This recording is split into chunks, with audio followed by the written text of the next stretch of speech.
Assalamualaikum warahmatullahi wabarakatuh. Alhamdulillahirabbil alamin wa bihi nasta'inu ala umuri dunya waddin. Walhamdulillahilladzi an'ama alaina bi ni'matil imani wal islam. Walhamdulillahilladzi hadana li hadza wa ma kunna linahtadiya laula an hadana Allah. Walhamdulillahilladzi hamdan katsiran kama amara. Asyhadu an la ilaha illallah wahdahu la syarikalah. Wa asyhadu anna Muhammadan abduhu wa rasuluhu la nabiyya ba'da.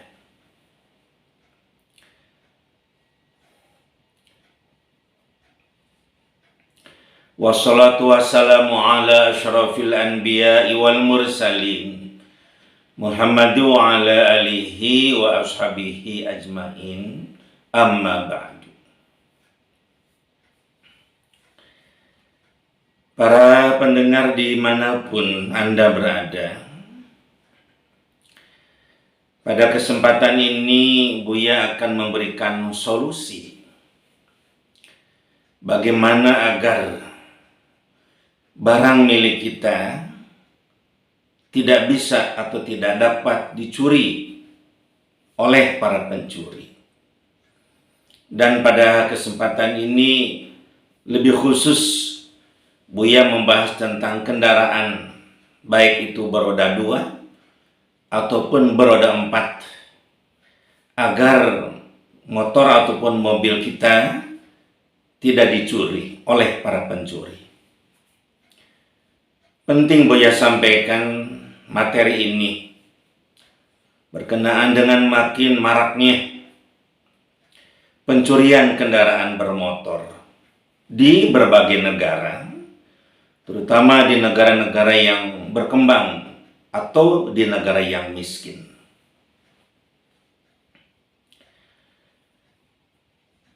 Solusi yang Buya sampaikan, yang pertama, berkenaan dengan diri seseorang yang barangnya dicuri. Seharusnya atau sepatutnya, kalau atau jika seseorang itu barangnya dicuri oleh orang lain, seharusnya merasa direndahkan dirinya, seharusnya merasa dilecehkan dirinya, seharusnya merasa dihinakan dirinya. Dengan kata lain, barang yang dicuri atau seseorang yang dicuri barangnya harusnya merasa dihinakan oleh para pencuri itu. Mengapa? Karena harta milik seseorang harus dihargai oleh orang lain, harus diakui dan tidak boleh diganggu oleh orang lain. Secara tidak langsung, kalau barang kita yang dicuri oleh orang lain, maka orang lain itu atau sang pencuri itu sudah menghinakan dirinya. Mesti merasa itu, harus merasa itu. Dengan kata lain, tidak boleh seseorang yang dicuri barangnya diam-diam saja, biasa-biasa saja. Apa yang kita ucapkan? Inna lillahi wa inna ilaihi raji'un. Ya Allah, kok bisa begini ya? Astagfirullahaladzim. Masya Allah. Ujung kalimat Masya Allah. Mengapa ini terjadi? Langsung muhasabah diri, Ya Allah, saya tidak pernah mencuri barang orang lain. Saya tidak pernah mengganggu barang orang lain. Tetapi kenapa ya Allah, orang lain mengganggu bahkan mencuri barang saya?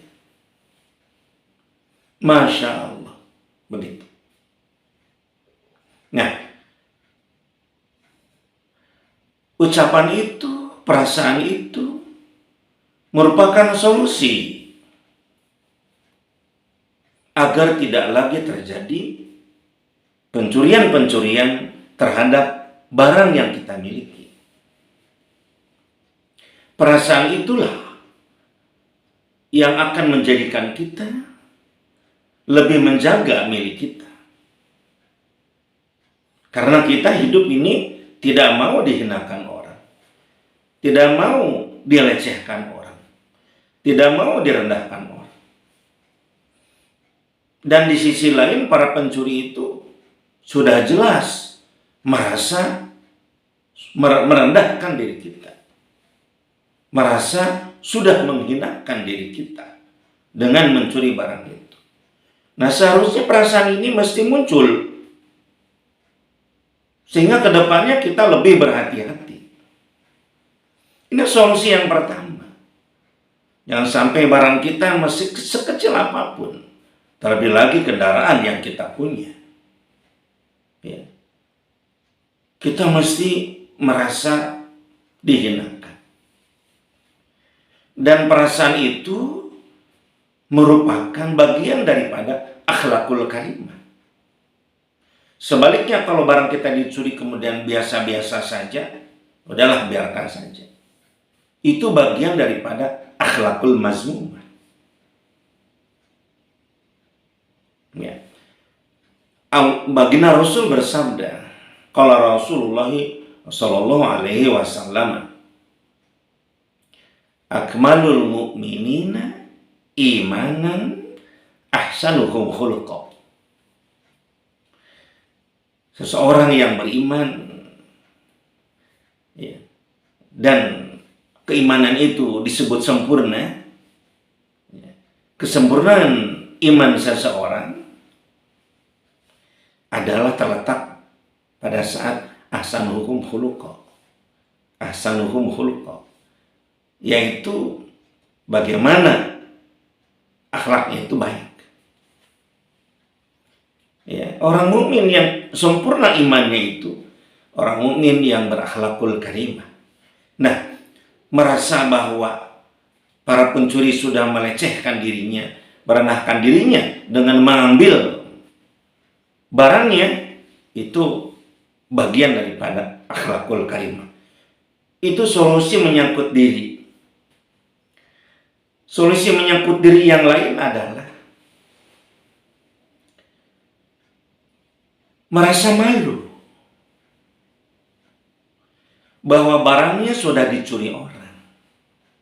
Malu oleh orang lain, malu oleh keluarga, malu oleh tetangga, malu oleh saudara pada saat barang kita dicuri orang. Al-haya'u minal iman, bahwa malu itu sebagian daripada iman. Pada saat seseorang kehilangan barangnya, dicuri orang, mesti ada rasa malu. Ya Allah, aku malu dengan barang yang kupunya ini dicuri orang. Perasaan malu itu mesti dimunculkan supaya kedepannya lagi tidak terjadi pencurian. Kenapa mesti merasa malu? Pasti orang mengatakan dia pantas dicuri barangnya karena dia lalai. Sikap lalainya inilah yang menjadi dasar malu kita. Allah Subhanahu wa ta'ala berfirman di dalam Al-Quran surat Al-Ma'un ayat 4 dan ayat 5. A'udzubillahi minasyaitonir rajim. Bismillahirrahmanirrahim. Fawailul lil musallin alladzina hum an sholatihim sahun. Fawailul lil musallin alladzina hum an sholatihim sahun. Shadaqallahul adzim. Celakalah bagi orang-orang yang sholat. Celaka sebelah mananya? Celaka apanya? Mengapa yang melakukan sholat celaka? Alladzina hum an sholatihim sahun. Mereka yang melaksanakan sholatnya itu lalai. Yang mendirikan sholat itu atau yang melaksanakan sholat itu bisa celaka kalau pelaksanaan sholatnya itu lalai. Maka dengan pengertian lain, celakalah orang yang istilahnya itu, kita ambil sajalah yang mempunyai barang. Kenapa yang mempunyai barang celaka? Karena dia tidak menjaga atau lalai menjaga barangnya. Kelalaian ini sebagaimana tertera di dalam Quran surat Al-Ma'un ayat 4 dan 5 menjadikan celaka seseorang. Maka menyangkut solusi diri di sini setelah merasa malu dan beristighfar. Ya Allah, astagfirullahaladzim, dengan kelalaian saya, barang saya menjadi hilang. Motor saya hilang atau mobil saya hilang. Mesti begitu. Tidak boleh kita berdiam diri saja, marah-marah kepada pencuri. Padahal diri kita yang sudah memulai kesalahan, yaitu berbuat lalai. Fawailul lil musallin alladzina hum an sholatihim sahun. Shadaqallahul adzim. Nah, itu menyangkut solusi diri. Ya, jangan sampai kita pada saat barang dicuri biasa-biasa saja. Harus merasa direndahkan, harus merasa dihinakan, sehingga tidak mau lagi barang kita dicuri orang. Yang keduanya, kita mesti merasa malu karena kita sudah berbuat lalai, sehingga kedepannya kita tidak lalai lagi. Para pendengar dimanapun Anda berada, solusi diri ini penting Buya sampaikan. Karena selama ini orang yang kecurian ya biasa-biasa saja, dan tidak merasa dihinakan dan tidak merasa malu. Yang dilakukan oleh orang yang dicuri barangnya marah-marah kepada pencuri. Ya. Yang kedua, setelah solusi diri, yang keduanya adalah, kemudian solusi diri itu kan ada dua bagian, sub pertama, sub kedua. Kemudian yang kedua adalah solusi barang. Yang dimaksud dengan solusi barang, di sini ada 3 sub. Sub yang pertama, bagaimana kita mesti merasakan, mesti mengingat bahwasanya barang yang kita punya itu, yang dicuri orang itu, begitu susah payahnya kita mendapatkannya. Mesti dipikir, ya Allah, saya ingin mendapatkan barang itu, menabung sekian lama. Bahkan saya mengurangi jajan saya, mengurangi pengeluaran saya yang harusnya memang dikeluarkan, tapi saya tidak keluarkan demi ingin mempunyai motor ini, atau demi ingin mempunyai mobil ini. Tetapi sekarang sudah dicuri. Nah, solusi sub yang pertama dari masalah barang ini, kita harus mengingat itu. Ya Allah, begitu susah payah saya menginginkan barang ini atau barang itu, sekarang sudah berpindah tangan kepada orang lain. Begitu mesti merasa kehilangan.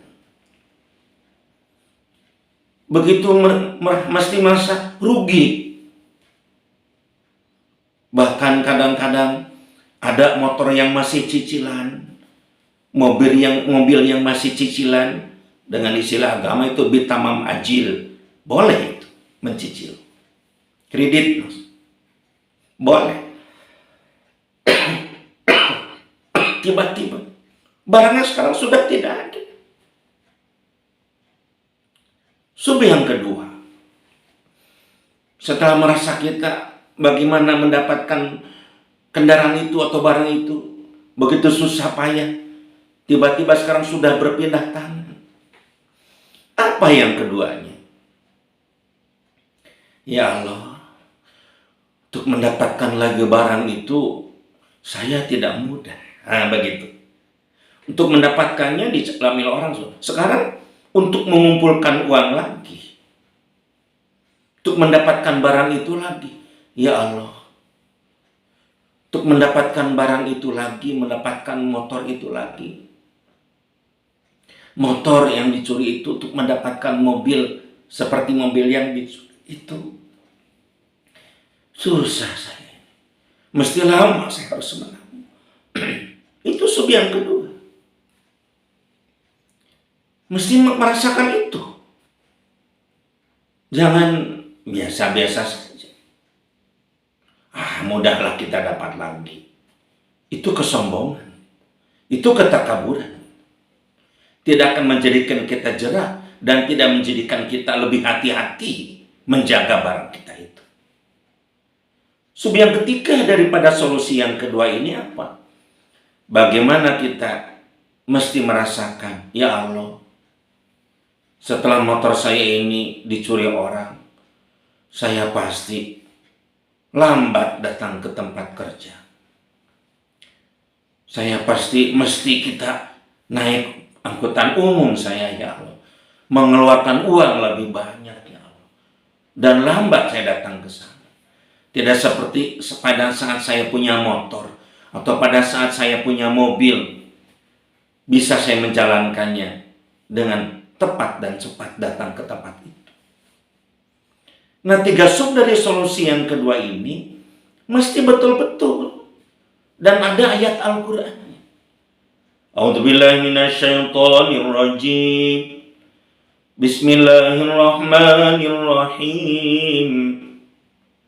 Innal mubadzirina kanu ikhwana syayatin wa kana qawmi li rabbih kafura. Shadaqallahul adzim. Al-Quran surat Bani Israil ayat ke-27. Innal mubadzirina kanu ikhwana syayatin. Sesungguhnya orang-orang yang boros, menghambur-hamburkan uang, menghambur-hamburkan barang, boros, kanu ikhwana syayatin. Mereka itu adalah kawannya syaitan. Astagfirullahaladzim. Astagfirullahaladzim. Ya Allah, saya tidak hati-hati menjaga barang itu. Mengapa? Sampai barang itu sekarang pindah kepada orang lain dengan tidak bilang secara paksa. Mencuri itu, pencurian itu. Karena kita sudah termasuk orang yang boros. Wa kana syaitanu li rabbihi kafur. Dan keadaan syaitan itu kepada Tuhannya kufur. Auzubillahi min dzalik, summa na'udzubillahi min dzalik, summa na'udzubillah. Nah, solusi yang kedua berkenaan dengan barang itu mesti begitu. Mesti dirasakan seperti itu. Beristighfar kita. Mungkin kita sudah lalai. Kemudian solusi yang ketiga berkenaan dengan tempat dan waktu. Istilahnya itu adalah makan wal zaman. Menyangkut tentang tempat dan waktu. Tentu saja Buya menyampaikan solusi. Dari solusi yang ketiga ini, sub yang pertama, kendaraan kita baik motor ataupun mobil, mesti dikunci. Meskipun hanya ditinggalkan beberapa detik. Kunci selalu. Meskipun ditinggalkan beberapa detik. Gak usah kita terburu-buru. At-ta'anni minallah wal ajalatu minasyaiton. Ketenangan itu dari Allah dan ketergesa-gesaan itu dari syaitan. Astagfirullahaladzim. Mengapa kita mesti tergesa-gesa? Sampai motor dibiarkan begitu tanpa dikunci kita langsung meninggalkan. Itu sifat yang buruk. Tenang saja. Meskipun hanya akan ditinggalkan kendaraan kita itu beberapa detik, kunci. Dan sebelum meninggalkan, kita nengok barang kita. Tengok. Sebagai bentuk perhatian kita kepada barang itu. Sub yang kedua dari solusi yang ketiga, apa itu? Mesti dikunci ganda kendaraan kita. Pada saat kita akan meninggalkan kendaraan itu, lebih dari 1 menit. Lebih daripada 1 menit, kunci ganda. Tidak ada pilihan lain. Kunci ganda kalau kendaraan itu akan ditinggalkan oleh kita lebih dari 1 menit. Ya, al-ajalatu minasyaiton. Di hadis lain, tergesa-gesa itu dari syaitan. Kemudian apa lagi? Menyangkut tentang solusi yang ketiga, sub yang ketiganya. Disimpan kendaraan kita itu di tempat yang kita bisa melihatnya. Diusahakan kita bisa melihatnya. Simpan di tempat yang kita bisa melihatnya. Sub yang keempat dari solusi yang ketiga ini. Kalau di tempat parkiran, pasti kunci gandanya. Kita bilang ke si emang parkir, tolong ya, tuh yang saya jaga ya. Kalau ada orang yang pura-pura minta izin untuk mengambil itu karena atas nama saya, dengan mengatakan teman dan saudara, jangan dipercaya. Yang memegang motor saya langsung, kalau bisa lapor kepada saya. Nih nomor handphonenya. Ya seperti kita lucu, seperti kita ini bagaimana gitu. Tetapi kehati-hatian itu, kita ingin disebut at-ta'anni minallah. Kita ingin disebut orang yang tenang, tidak tergesa-gesa.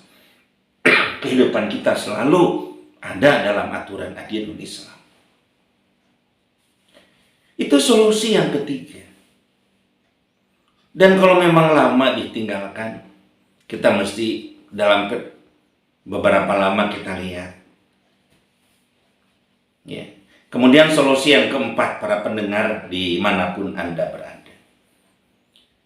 Kita selaku orang yang punya barang, ya kita mestilah istilahnya itu meminta kepada para ustadz, para ulama, ya DKM masjid,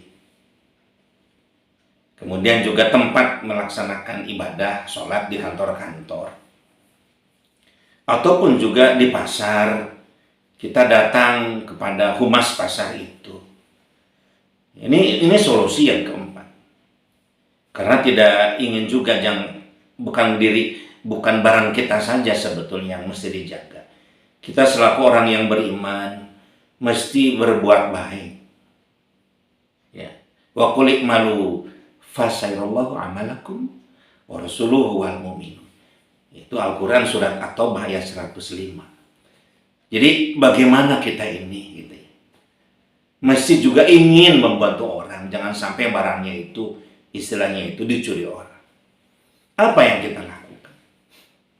Pada para ustadz, para DKM, humas pasar untuk mengumumkan apa? berkenaan dengan sanksi bagi para pencuri. Sebagaimana tertera di dalam Al-Quran surat Al-Maidah ayat ke-38. A'udzubillahi minasyaitonirrajim. Bismillahirrahmanirrahim. Wassariqu wassariqatu faqta'u aydiyahuma. Wassariqu wassariqatu faqta'u aydiyahuma jazaa'an bima kasaba nakala minallah wallahu azizun hakim. Bagi para pencuri, baik pencuri laki-laki ataupun pencuri perempuan, faqta'u, potonglah oleh kalian, aydiyahuma, tangannya. Yang sebelah kiri dulu, yang sebelah dulu. Kalau mencuri lagi yang kanan, sebagai tanda bahwa dia seorang pencuri. Faqta'u aydiyahuma, jazaan bima kasama, sebagai sanksi dari perbuatannya, nakala minallah, azab dari Allah. Wallahu azizun hakim, dan Allah itu maha gagah perkasa dan maha bijaksana. Dengan potong tangan itu membuktikan kegagah perkasaan Allah, bahwa hukum itu harus betul-betul menjadikan efek jerah bagi siapapun. Ya. Azizun hakim, dan Allah itu maha bijaksana. Sangat bijaksana ketentuan Allah itu. Jangan sampai kita merasa lebih bijaksana dari Allah dengan tidak memotong tangan. Bagi para pencuri kendaraan bermotor ataupun atau motor ataupun mobil, itu mesti dipotong tangannya karena sudah melebihi nisab harga 1 gram emas. Potong tangannya. Bagaimana Buya kalau motornya itu sudah diberikan lagi kepada penerima atau kepada pemilik? Tetap harus dipotong tangannya. Tetap harus dipotong tangannya. Karena dipotong tangannya itu merupakan bentuk ciri bahwa orang itu pernah mencuri di atas nisab. Bagaimana Buya kalau tidak dipotong tangannya? Ya silakan saja. Tapi nanti di akhirat kelak, di azabnya itu. Akhirat sudah menunggu, neraka jahanam sudah menunggu. Makanya para pencuri yang istilahnya itu sudah tobat nasuha, daripada nanti oleh Allah diazab di neraka, minta untuk dipotong tangannya. Dan pemotongan tangan itu negara ya, tidak boleh mengeluarkan biaya sepeser pun, karena harta negara, harta rakyat. Dari mana Buya biaya untuk memotong tangannya? Pertama, biaya untuk para pemotong yang sudah profesional, ada uangnya berapa?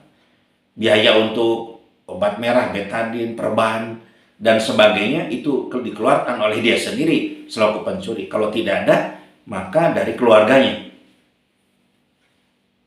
Itulah hukum Islam. Bagaimana Buya kalau motornya sudah dijual? Ya, pertama dipotong tangannya. Dia harus bekerja. Ya, dipekerjakan dia itu dengan tidak digaji.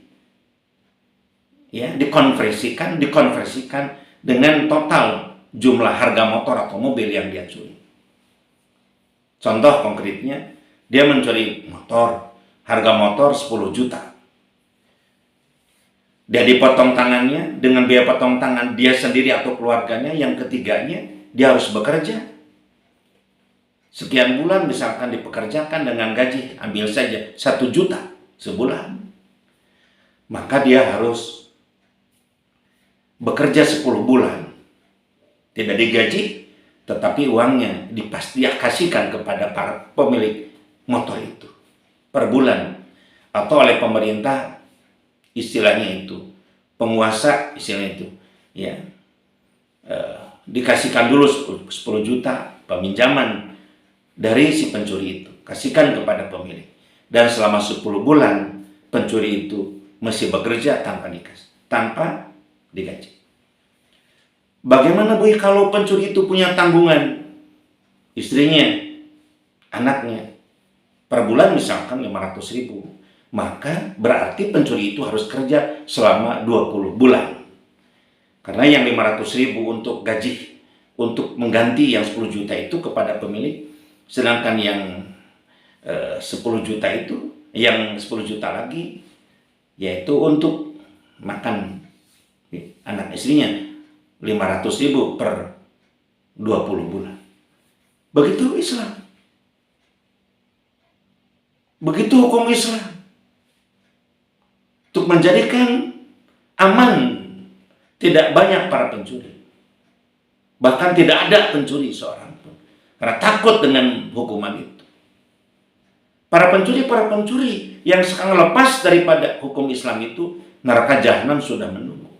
Tobat meskipun keluar darah dari matanya, tetap dia tidak akan diampuni karena memang hukukul adaminya, tangannya belum dipotong. Bagaimana sikapnya? Ya masih meminta kepada pemerintah, potonglah tangan saya karena saya sudah mencuri. Pemerintah tidak mau karena memang hukumnya ilmaniyah, hukum sekuler. Apa yang dilakukan? Berdoa kepada Allah.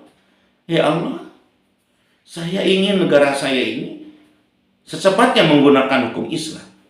Dan kalau sudah menggunakan hukum Islam, saya yang daftar pertama untuk dipotong tangan saya karena saya mencuri belum dipotong tangan.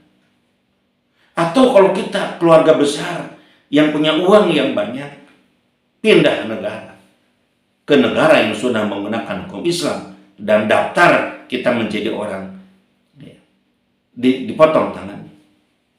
Sampai sejauh itu, makanya kepada para pencuri, tobatlah. Kullu nafsin dha'iqatul maut tsumma ilaina turja'un. Fa idza jaa ajaluhum la yasta'khiruna sa'atan wa la yastaqdimun. Ya bunayya innaha in taqum misqal habatin min khardalin fatakun fi sakhah. Fatakun fi saratin aw fis samawati aw fil ardi ya'ti bihallah innallaha latifun khabir. Itulah dalil bahwa setiap perbuatan kita akan ditampakkan di hadapan kita nanti oleh Allah Subhanahu wa taala. Soalnya kalau kita sudah dipotong tangannya, bebas, tidak ada azab lagi nanti di akhirat kelak. Kemudian juga disampaikan solusi yang keempat, sub yang pertama itu mesti disampaikan tentang istilahnya itu sanksi bagi para pencuri. Sub yang kedua, bahwa para pencuri itu akan menjadi orang yang muflis. Apa yang dikatakan muflis dalam ajaran Islam?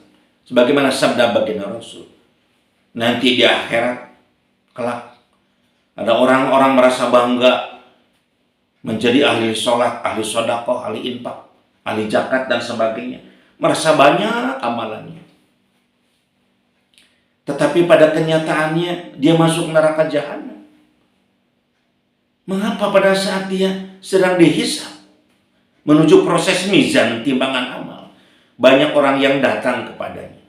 Wahai malaikat, dulu orang ini pernah mencuri barang saya,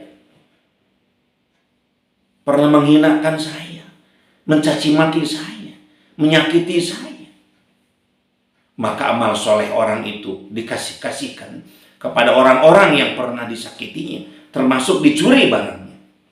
Habislah amal solehnya, masih berdatangan orang, maka amal buruk daripada orang yang sudah dicuri barangnya, disakiti, dihinakan, dikasihkan kepada orang tersebut, maka dia menjadi orang yang bangkrut dalam hidupnya.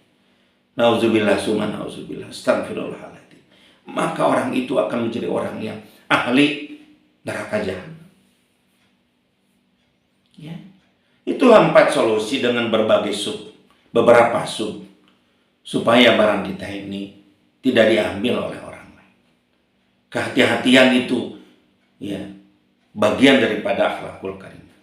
Mudah-mudahan dengan ceramah ini semua orang yang mendengarkan ini, orang yang memiliki barang akan lebih berhati-hati lagi. Karena pada saat kita tidak hati-hati, bagian daripada dosa kita termasuk orang yang lalai. Kita termasuk orang yang tidak punya rasa malu. Kita termasuk orang yang boros punya barang kita itu. Sebaliknya bagi para pencuri, harus dipotong tangannya. Kalau tidak dipotong tangannya, tentu nanti di akhirat kelak akan dipotong tangannya dan dimasukkan ke neraka jahanam oleh Allah Subhanahu wa taala. Terima kasih atas perhatiannya. Mohon maaf atas kekurangan dan kehilafannya. Wabillahi taufiq wal hidayah wa ridha wal inayah. Assalamualaikum warahmatullahi wabarakatuh.